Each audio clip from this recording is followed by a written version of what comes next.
ఉన్నారు అందరూ? Welcome back to my channel. ఈరోజు నేను చూపించే కర్రీ వచ్చేసి చిక్కుడుగాయలు టమాటో అండి. ఈ చిక్కుడుగాయ టమాటో కర్రీకి పప్పుల పొడి అయితే యూజ్ చేసాము. అది వేయటం వల్ల కర్రీ మంచి టేస్ట్ వస్తుంది. ఇక్కడ గిన్నెలో వాటర్ తీసుకొని వేడైన తర్వాత చిక్కుడుగాయల్ని ఒక 5 మినిట్స్ అట్లా వేడి వాటర్లో పెట్టుకుంటే మనకు పురుగులు ఏమన్నా ఉంటే పోతాయండి.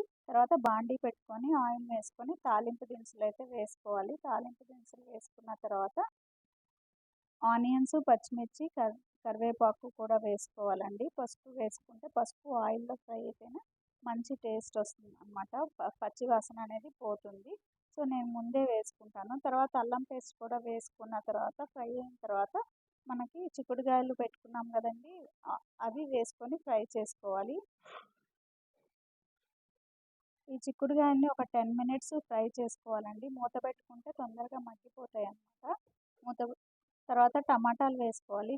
ఒక 3 టమాటాలన్నా వేసుకుంటే, సాల్ట్ కూడా వేసుకుంటే, టమాటాలకు తగ్గ సాల్ట్ వేసుకుంటే టమాటాలు చిక్కుడుగాయలు 2 మగ్గిపోతాయండి. మగ్గిన తర్వాత మనము పప్పుల పొడి ఎలా తయారు చేయాలో ఇప్పుడు చూద్దాము.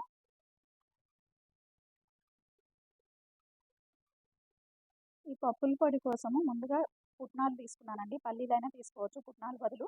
పుట్నాలు ఒక చిన్న కప్పు తీసుకొని దాంట్లోకి ఎండుమిర్చి, కొబ్బరైనా వేసుకోవచ్చండి. నేను కొబ్బరి అయితే వేయలేదు. జీలకర్ర, చిన్నులపాయలు వేసి మిక్సీ పట్టుకోవాలండి. మెత్తగా ఏం అవసరం లేదు, బరకగా పట్టుకున్నా సరిపోతుందన్నమాట. ఈ పప్పుల పొడి వేయడం వల్ల చిక్కుడుగాయ కర్రీ మంచి టేస్ట్ వస్తుంది.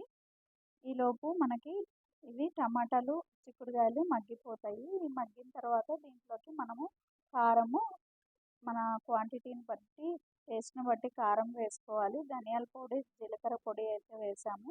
ఇవి మొత్తం ఈక్వల్గా పట్టేటట్టు కలుపుకొని మళ్ళీ ఒక 5 మినిట్స్ మూత పెట్టుకోవాలండి. అప్పుడు కర్రీకి బాగా కారం అనేది మంచిగా పడుతుందన్నమాట.